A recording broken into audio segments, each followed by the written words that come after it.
Good morning बच्चों। Glow of physics में आप सबका स्वागत है। प्यारे बच्चों, आज का हमारा बहुत ही महत्वपूर्ण टॉपिक है बच्चों, और वो बोर्ड की परीक्षा में आपको पूछा जाता है बच्चों। कला संबद्ध स्रोत ये पूछा जाता है बच्चों, आपको बहुत ही महत्वपूर्ण है। कोहेरेंट सोर्सेस, ठीक है बच्चों। कला संबद्ध और कला असंबद्ध। जो कला संबद्ध होगा उसके विपरीत जो है अपनापी जो है आपको कला असंबद्ध आ जाएगा बच्चों। तो प्यारे बच्चों, होता क्या है, दो स्वतंत्र सोर्स हैं, प्रकाश स्रोत हैं। दो स्वतंत्र प्रकाश स्रोत हैं, ठीक है बच्चों। ध्यान दीजिए बच्चों, एक S1 है और एक S2 है। और मान लीजिए बच्चों ये पर्दा है। ये क्या है बच्चों? पर्दा है, ठीक है। अब क्या होता है कि जब दो स्वतंत्र स्रोत होते हैं, मान लीजिए बच्चों आपने मोमबत्ती और मान लीजिए बल्ब ले लिया, ठीक है बच्चों। दो स्वतंत्र क्या हैं बच्चों? स्रोत हैं। प्रकाश दोनों से अलग अलग निकलेगा बच्चों। अब क्या होगा बच्चों कि जो प्रकाश पर्दे पर पहुंचेगा, जो प्रकाश पर्दे पर पहुंचेगा, तो इनके बीच जो कलांतर है, जो कलांतर है, ठीक है। मान लीजिए डेल्टा फाई है। डेल्टा फाई बराबर फाई 2 माइनस फाई 1। ये जो कलांतर है इनके बीच, ये समय के अनुसार बदलता रहेगा बच्चों। समय के अनुसार बदलता रहेगा, ठीक है बच्चों। तो क्या होगा, जब ये कलांतर समय के अनुसार बदलता रहेगा, तो पर्दे के किसी बिंदु पर जब हम आंख से देखेंगे, हम देखेंगे बच्चों यहाँ पे, तो बच्चों हमें तो आभास नहीं होगा, क्योंकि हमारी आंख में दृष्टि निर्बंधता के कारण, हमारे आंख का दोष है बच्चों। हम ये जो इतने जल्दी जल्दी जो परिवर्तन होते हैं, हमारी आंख उसको जज नहीं कर पाती है बच्चों। उसको कहते हैं दृष्टि निर्बंधता, ठीक है बच्चों। लेकिन इस पर्दे पर क्या होगा बच्चों, क्या होगा, जो प्रकाश पड़ेगा कभी तीव्र होगा उसी बिंदु पे, कभी अंधेरा हो जाएगा, लेकिन हमारी आंख को ये जज नहीं होगा बच्चों। तो ऐसे स्रोतों को कला असंबद्ध स्रोत कहते हैं, क्योंकि बच्चों इनमें जो कलांतर है वो समय के अनुसार बदल रहा है बच्चों, फिक्स नहीं है बच्चों, ठीक है बच्चों। समय के अनुसार वो क्या हो रहा है बच्चों? बदल रहा है, ठीक है। अब देखिए बच्चों, अब देखिए हम क्या करते हैं। एक जो यंग का जो हमने प्रयोग किया था, ठीक है बच्चों, यंग के प्रयोग में हमने क्या किया था, एक वर्णी प्रकाश लिया था। ये देखो एक स्लिट हमने ये ली थी बच्चों, ठीक है बच्चों। यहां पर ये हमने एक वर्णी प्रकाश लिया था, एक वर्णी प्रकाश लिया था, ठीक है बच्चों। एक वर्णी प्रकाश का मतलब जो मोनोक्रोमेटिक लाइट है। मान लीजिए बच्चों हमने लाल रंग ले लिया, एक रंग ले लिया, लाल रंग ले लिया, ठीक है बच्चों। अब क्या होगा कि ये दो स्लिट S1 और S2, यहां पर दो स्लिट थी बच्चों। ये देखिए बच्चों, ये देखो, जब ये प्रकाश यहां जाएगा S1 और S2 दोनों पर, जब ये प्रकाश जाएगा तो ठीक है बच्चों, ये क्या करेंगे बच्चों, इनमें जो है कोई कलांतर नहीं होगा बच्चों, ठीक ठीक है। कलांतर होगा लेकिन वो समय के साथ साथ क्या रहेगा बच्चों? स्थिर रहेगा बच्चों, ठीक है। तो ये दोनों जो S1 और S2 दोनों जो है नए तरंग स्रोत के कार्य करते हैं हाइगेंस के अनुसार। तो ये दोनों कला संबद्ध स्रोत होंगे बच्चों। ये S1 और S2 कला संबद्ध स्रोत होंगे, क्योंकि एक ही प्रकाश जा रहा है बच्चों, ठीक है बच्चों। जब एक ही प्रकाश जाएगा तो क्या होगा बच्चों, इनके बीच जो कलांतर होगा, इनके बीच जो कलांतर होगा, कलांतर वह समय के साथ, समय के साथ स्थिर रहेगा, स्थिर रहेगा, ठीक है बच्चों। बच्चों कलांतर तो समय के साथ स्थिर रहेगा, लेकिन दोनों की कला बदल सकती है बच्चों। अब देखिए उदाहरण के तौर पर देखिए, डेल्टा फाई बराबर होता है phi two minus phi one मान लीजिए।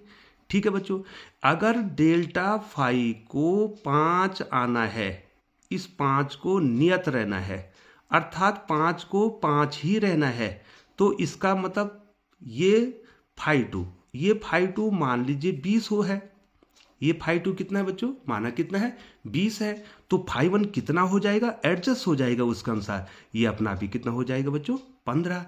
और यहाँ पर डिफरेंस कितना आ जाएगा, phi two minus phi one कितना आ जाएगा बच्चों 5 आ जाएगा। ठीक है बच्चों, यद्यपि कला तो बदल रही है, लेकिन उनके बीच कलांतर क्या रह रहा है, स्थिर रह रहा है बच्चों। एक उदाहरण तो मैं ये दे देता हूँ बच्चों, ऐसा भी तो हो सकता है कि ये फाई टू जो है 10 हो जाए, तो ये फाई वन कितना हो जाएगा बच्चों, इसका डिफरेंस 5 रहना है, तो ये 5 हो जाएगा। फिर जो है phi two minus phi one कितना हो गया, ये कितना हो गया 5। तो ये 5 क्या रह रहा है, कलांतर, समय के अनुसार कलांतर स्थिर रह रहा है बच्चों।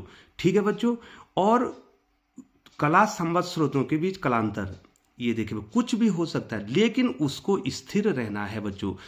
ठीक है बच्चों, उसको क्या रहना है, स्थिर रहना है बच्चों। तो प्यारे बच्चों, आप कैसे स्रोतों को कला संबद्ध स्रोत कहेंगे बच्चों, ऐसे स्रोत। अब आपको इसकी डेफिनेशन लिखनी है बच्चों, ऐसे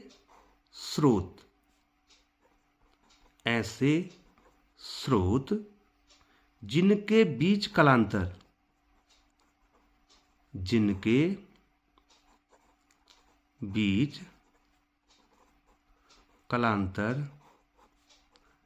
समय के साथ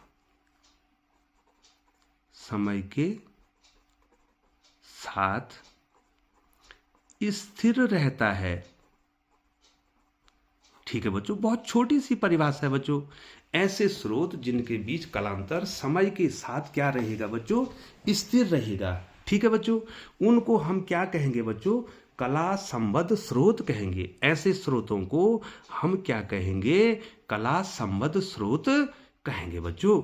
अब बच्चों देखिए, हमारे पास जो है आजकल क्या हो रहा है, लेजर आपने सुना है बच्चों, लेजर सुना है, लेसर जिसको हम कहेंगे, उसके बारे में बताते हैं कि ये इतना इफेक्टिव क्यों होता है बच्चों। ठीक है बच्चों, लेजर है हमारे पास, ये लेजर बीम सुनी होगी आपने बच्चों। ये देखिए, इसके बारे में आप थोड़ा सा पढ़ा देते हैं, आप बड़ी कक्षाओं में पढ़ेंगे बच्चों। अब बच्चों इसमें क्या होता है, जो दृश्य प्रकाश होता है हमारे पास लेजर में, दृश्य प्रकाश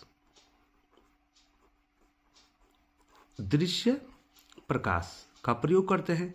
दृश्य प्रकाश क्या है बच्चों, VIBGYOR है, ये जो 7 रंग का जो प्रकाश है। ठीक है बच्चों, इसका प्रयोग हम इसमें करते हैं बच्चों।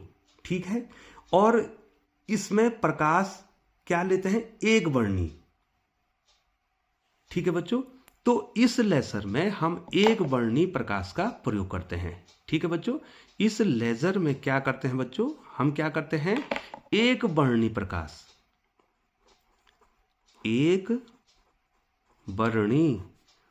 मोनोक्रोमेटिक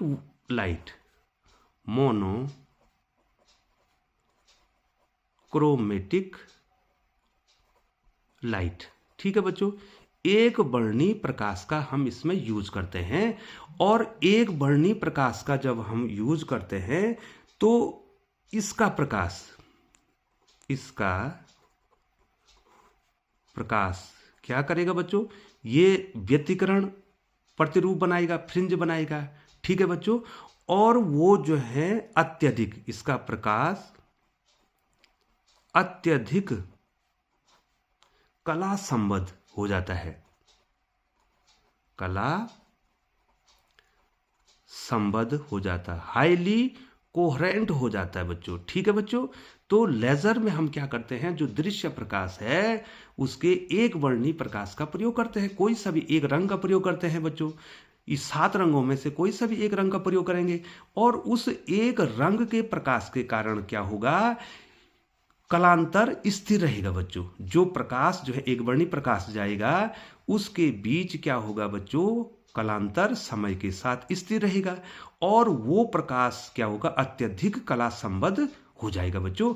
तो लेसर में जो है बच्चों हम इसका प्रयोग करते हैं, इसलिए ये प्रकाश जो लेजर का प्रकाश होता है, लेसर बीम होती है, ये अत्यधिक तीव्र होती है बच्चों।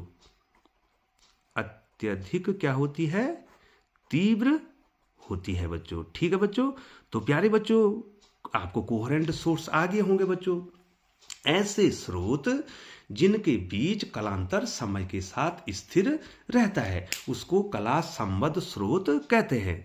ऐसे स्रोत जिनके बीच कलांतर समय के साथ स्थिर रहता है। और कला असंबद्ध स्रोत क्या हो गए बच्चों, ऐसे स्रोत जिनके बीच कलांतर समय के साथ स्थिर नहीं रहता है।